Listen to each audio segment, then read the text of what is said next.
คือหนาของแห้งยอดเป็นหูดหมาคือเดียวคือแห้งเด็กก็ต้องฝาแม่งดูอ้อนมึงพูดยังอ้อน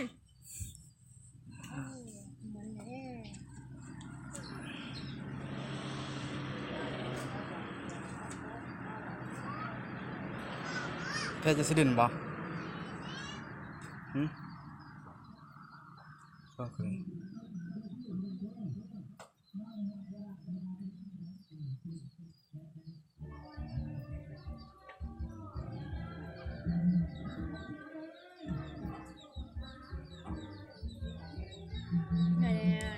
อ๋อคนเดียวจะดินแห้งบ่เอาติ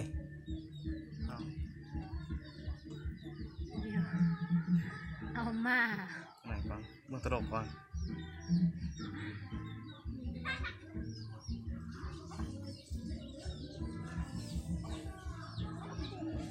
คอยสิมือ5 โมง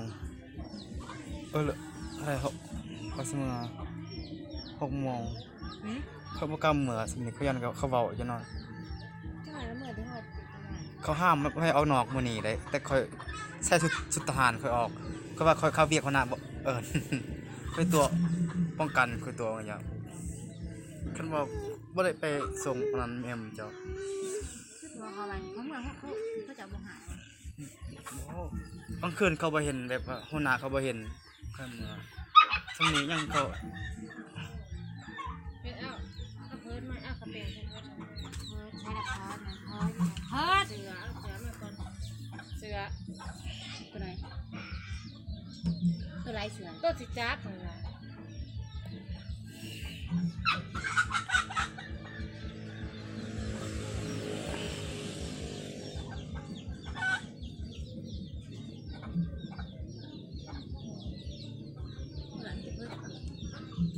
สัตว์นี่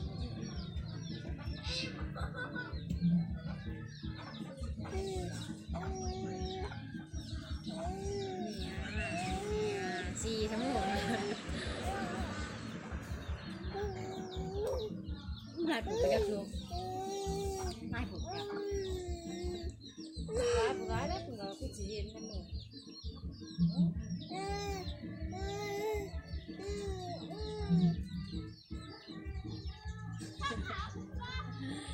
อ๋อมันเปื้อนมือใช่เบิ่งกองไงใส่หูบนี่1 2มินกระแปงจีมันก็บอกสิเลยอันหนึ่งนะตัวบริเคียน